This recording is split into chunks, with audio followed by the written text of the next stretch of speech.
Aggressive ना हो, जान दे देंगे इसके लिए। क्या बात कर रहे हो आप? एक रात एक फैसला और जम्मू एंड कश्मीर का पूरा कॉन्स्टिट्यूशन स्टेटस बदल गया। आज के इस वीडियो में हम जानेंगे जम्मू एंड कश्मीर का इतिहास, साथ ही आर्टिकल 370 कैसे, क्यों और किस प्रोसेस से हटाया गया, क्योंकि ये सिर्फ पॉलिटिक्स नहीं, इंडिया के कॉन्स्टिट्यूशन का सबसे बोल्ड मूव था।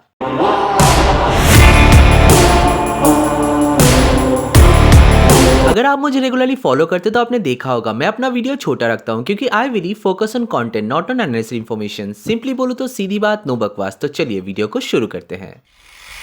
सोचो, एक जमीन जहां सीना ताने हुए पहाड़ खड़े हैं, जहां रिवर सिर्फ पानी नहीं बल्कि हिस्ट्री बहाती रही है। ये कहानी है जम्मू एंड कश्मीर की, हजारों साल पुरानी।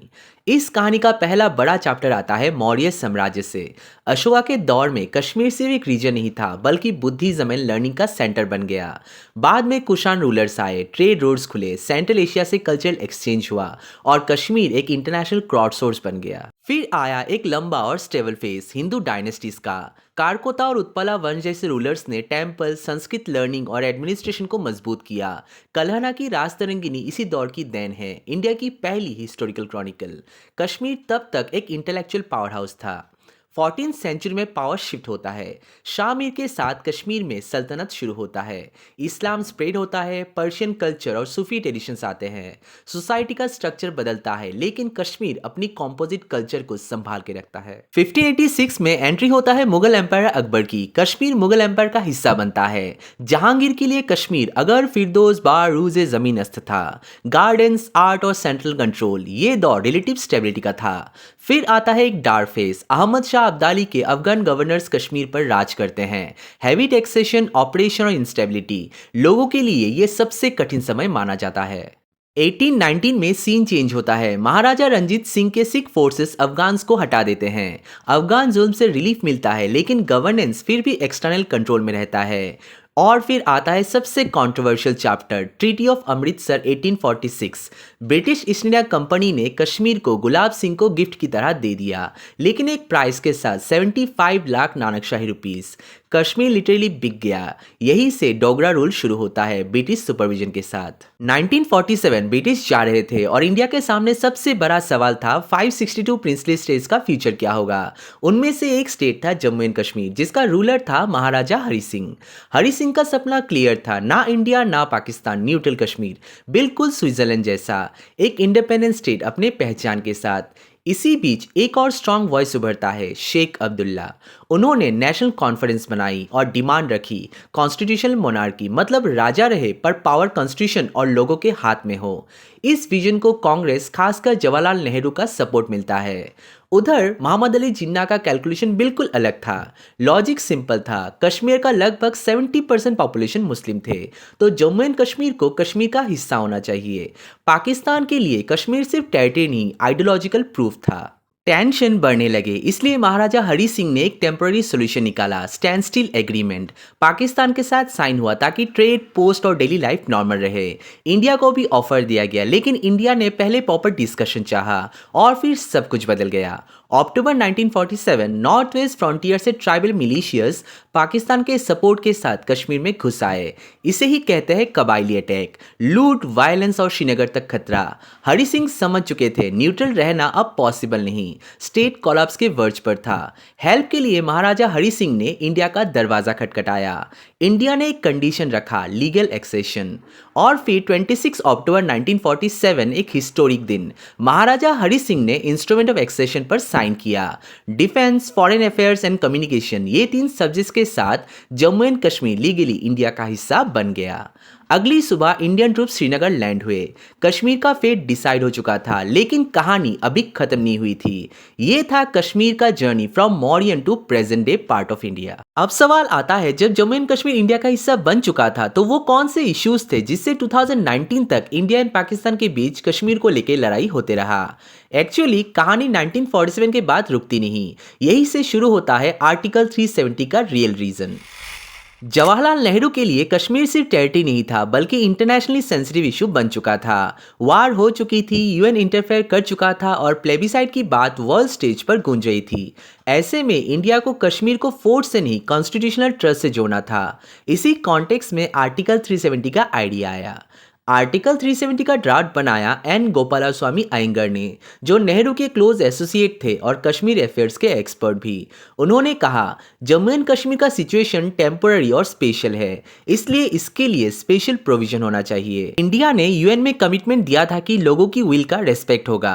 आर्टिकल 370 एक तरह का ब्रिज था इंडिया के कॉन्स्टिट्यूशन और कश्मीर के यूनिक सिचुएशन के बीच। फिर आता है दिल्ली एग्रीमेंट 1952, जो नेहरू एंड शेख अब्दुल्ला के बीच हुआ। इस एग्रीमेंट ने क्लियर किया जम्मू एंड कश्मीर का अपना कॉन्स्टिट्यूशन होगा, Indian citizenship Jammu and Kashmir के लोगों को मिलेगा, प्रेसिडेंट के पास आर्टिकल 370 के थ्रू पावर्स होंगे, स्टेट का अपना फ्लैग होगा इंडियन फ्लैग के साथ। ये एग्रीमेंट इंस्ट्रूमेंट ऑफ एक्सेशन के कंडीशंस को पॉलिटिकली रीएनफोर्स करता है। अब बात करते हैं आर्टिकल 370 है क्या। आर्टिकल 370 रखा गया है पार्ट 21 में as temporary, transitional and special provisions.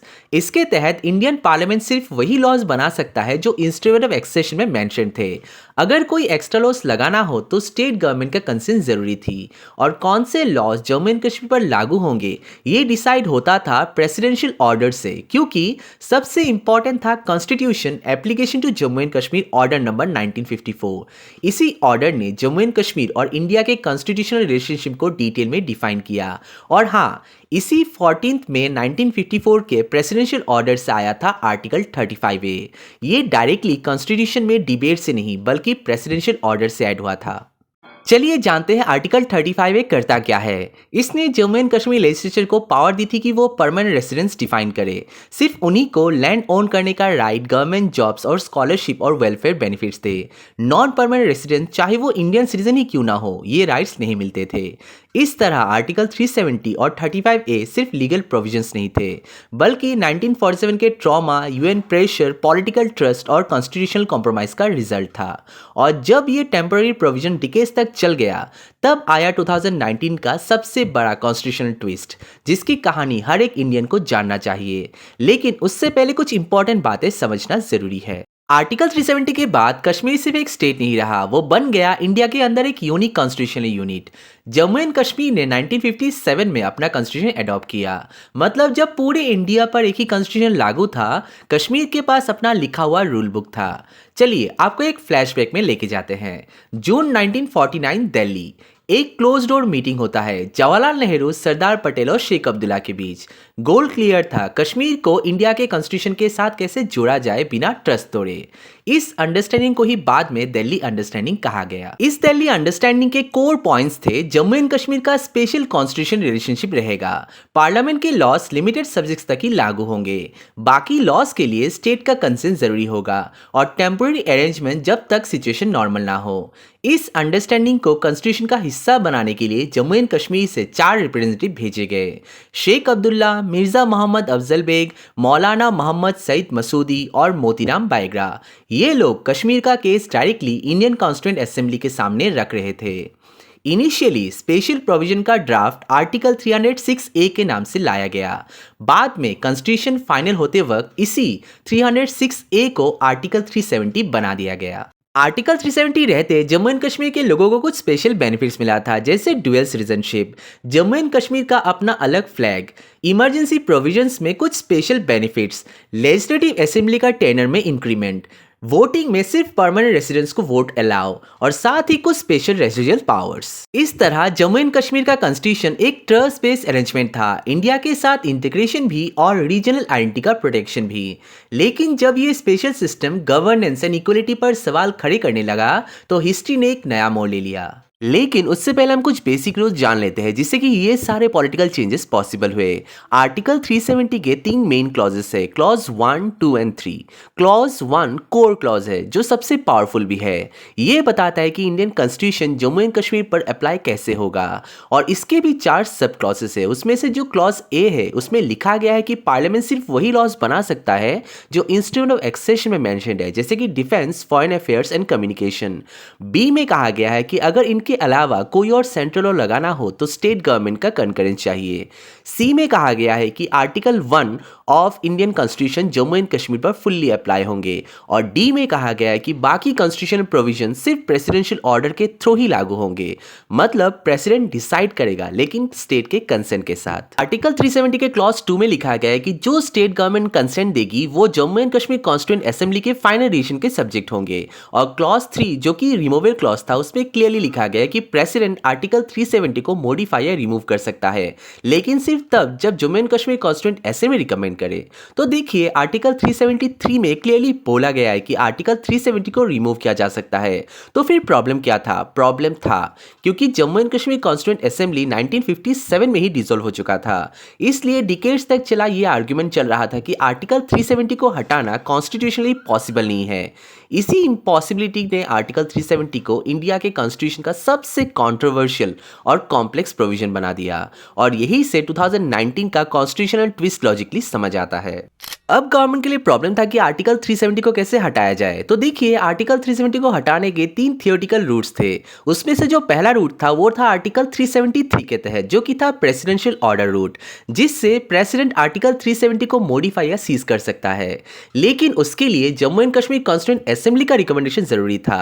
Problem था कि कॉन्स्टिट्यूएंट असेंबली 1957 में ही डिसॉल्व हो चुका था, इसलिए ये रूट कॉन्स्टिट्यूशनली ब्लॉक माना जाता था। दूसरा पॉसिबल रूट था ग्रेजुअल एक्सटेंशन रूट, जो कि article 371B and article 371D के तहत आता है। आर्टिकल 371B में कहा गया है कि पार्लियामेंट के और central law Jammu and Kashmir पर अप्लाई किए जा सकते हैं। आर्टिकल 371D में कहा गया है कि प्रेसिडेंट प्रेसिडेंशियल ऑर्डर से इंडियन कॉन्स्टिट्यूशन के प्रोविजंस जम्मू एंड कश्मीर पर एक्सटेंड कर सकते हैं। इसका प्रोसेस सिंपल था, स्टेट गवर्नमेंट का कंकरेंस और रिपीटेड प्रेसिडेंशियल ऑर्डर्स। रिजल्ट क्या होता? आर्टिकल 370 फॉर्मली रहता लेकिन कंटेंट होलो हो जाते, ऑलमोस्ट फुल कॉन्स्टिट्यूशन अप्लाई। ये रूट कॉन्स्टिट्यूशनली वैलिड था और हिस्टोरिकली यूज हो रहा था। तीसरा पॉसिबल रूट था कॉन्स्टिट्यूशनल अमेंडमेंट रूट, जो कि आर्टिकल 368 में लिखा गया है। पार्लियामेंट आर्टिकल 368 के अंडर आर्टिकल 370 अमेंड या रिपील कर सकता है, लेकिन इसके डिबेट भी हुए थे, क्या आर्टिकल 370 आर्टिकल 368 के स्कोप में आता है, और दूसरा था कि क्योंकि आर्टिकल 370 खुद ही एक स्पेशल प्रोसीजर बताता है।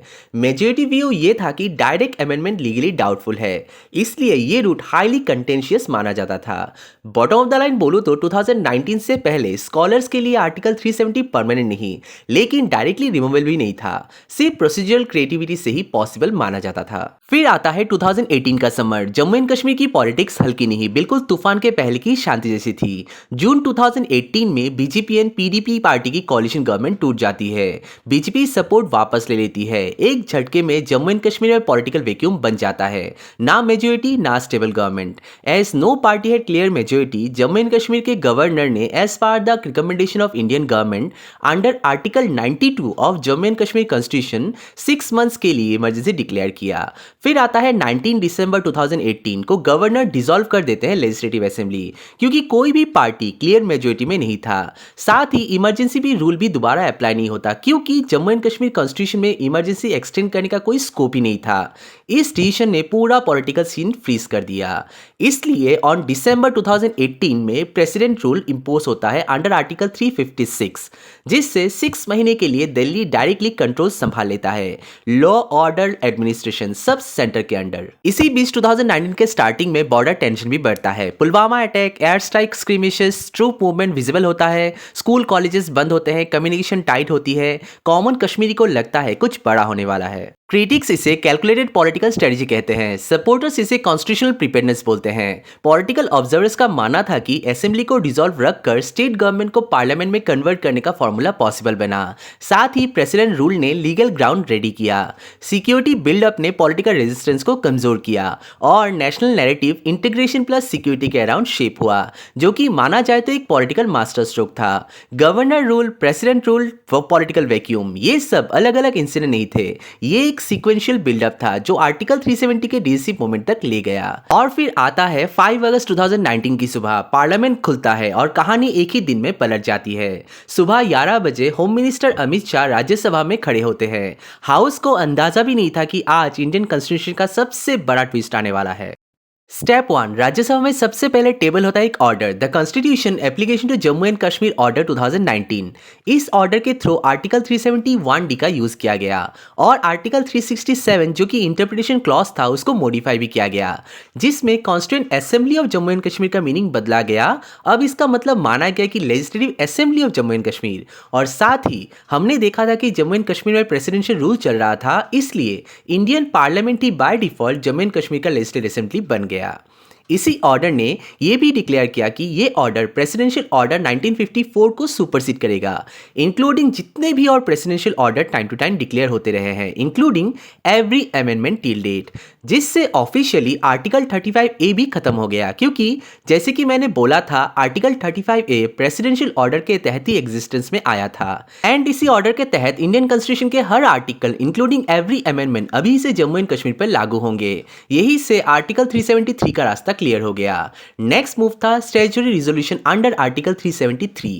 प्रेसिडेंट को रिकमेंड किया गया कि आर्टिकल 370 के सभी क्लॉजेस को इनऑपरेटिव डिक्लेयर किया जाए, except one that Indian constitution के सभी प्रोविजन जम्मू एंड कश्मीर पे लागू होंगे। साथ ही जम्मू एंड कश्मीर के रिलेटेड कुछ और आर्टिकल्स थे, जैसे आर्टिकल 152, आर्टिकल 308 एंड आर्टिकल 363, और इनफैक्ट और कोई भी आर्टिकल जो कि जम्मू कश्मीर के से कनेक्टेड है वो सारे इनवैलिड हो जाएंगे। मतलब सिंपली बोलो तो एक भी रास्ता नहीं छोड़ा ताकि आर्टिकल 370 को रिपील करने में प्रॉब्लम आए। सिंपली मानो तो टेक्निकल रिपील नहीं बल्कि कॉन्स्टिट्यूशनल न्यूट्रलाइजेशन प्रोसेस फॉलो किया गया। राज्यसभा में हीटेड डिबेट, लेकिन शाम तक रिजोल्यूशन पास। थर्ड स्टेप, उसके तुरंत बाद अमित शाह एक और बॉम्ब ड्रॉप करते हैं, Jammu and Kashmir reorganisation bill 2019। इस बिल के की पॉइंट्स थे, जम्मू एंड कश्मीर का स्टेट स्टेटस खत्म, 2 यूनियन टेरिटरीज बनाए गए, Jammu and Kashmir with legislative assembly under article 239A and Ladakh without assembly under article 239। Rajya Sabha से ये बिल भी सेम डे पास हो जाते हैं क्योंकि article 3 of the Indian constitution के प्रोविजंस ऑलरेडी फॉलो हो रहे थे। शाम होते होते 2 आइटम्स लोकसभा में आते हैं, आर्टिकल 370 एब्रोगेशन रेजोल्यूशन और Jammu and Kashmir reorganisation bill 2019। Lok Sabha में मेजोरिटी क्लियर थी, डिबेट हुए, ऑपोजिशन ने ऑब्जेक्शंस रेज किए, लेकिन नंबर्स ने डिसीजन सुना दिया। लोकसभा भी दोनों बिल पास कर देते हैं 5 अगस्त को ही। रात तक फाइल राष्ट्रपति भवन पहुंचता है, प्रेसिडेंट रामनाथ कोविंद साइन करते हैं article 370 abrogation resolution and Jammu and Kashmir reorganisation act 2019। मतलब प्रेसिडेंशियल ऑर्डर इफेक्टिव हो जाता है। मिडनाइट के बाद Jammu and Kashmir officially special status से बाहर and Indian constitution fully applicable. Final picture एक ही दिन में article 370 neutralise, article 35 automatically gone, state bifurcation complete and federal structure का हिस्टोरिक रीराइट। 5 अगस्त 2019 सिर्फ एक डेट नहीं, ये वो दिन था जब टेम्पररी प्रोविजन को परमानेंट तरीके से बंद कर दिया गया, बिल्कुल कॉन्स्टिट्यूशन के अंदर रहकर। आज जम्मू एंड कश्मीर ना किसी स्पेशल क्लॉज से अलग है, ना किसी टेम्पररी प्रोविजन में अटका हुआ। इंडियन कॉन्स्टिट्यूशन यहाँ पूरी तरह लागू है, same laws, same rights, same duties. आज जम्मू एंड कश्मीर और लद्दाख यूनियन टेरिटरीज है, सेंट्रल लॉज डायरेक्टली अप्लाई होते हैं और डेवलपमेंट, इन्वेस्टमेंट और गवर्नेंस का फ्रेमवर्क बदला है। सिक्योरिटी सिचुएशन पहले से ज्यादा कंट्रोल है और पॉलिटिकल प्रोसेस धीरे धीरे मेन स्ट्रीम डेमोक्रेसी तरफ आ रही है। लेकिन 5 अगस्त 2019 सिर्फ एडमिनिस्ट्रेशन का डिसीजन नहीं था, ये इंडियन फेडरलिज्म का डिफाइनिंग मोमेंट था। हिस्ट्री इस दिन को याद रखेगा क्योंकि पहली बार एक टेम्पररी आर्टिकल को कॉन्स्टिट्यूशन स्ट्रेटजी से खत्म किया गया। पार्लियामेंट ने एग्जीक्यूटिव प्लस लेजिस्लेटिव पावर्स को एक ही दिन में एक्सरसाइज किया और इंडिया ने क्लियरली कह दिया कॉन्स्टिट्यूशन सुप्रीम है, एक्सेप्शंस नहीं। कश्मीर की कहानी यही खत्म नहीं होती। 5 अगस्त 2019 ने एक पुराना चैप्टर बंद किया और एक नया चैप्टर लिख दिया, 1 nation 1 constitution and 1 destiny. I hope ये वीडियो आप लोगों को इन्फॉर्मेटिव लगा होगा। मिलते हैं अगले वीडियो में, तब तक के लिए स्टे हंग्री, स्टे फुलिश। जय हिंद।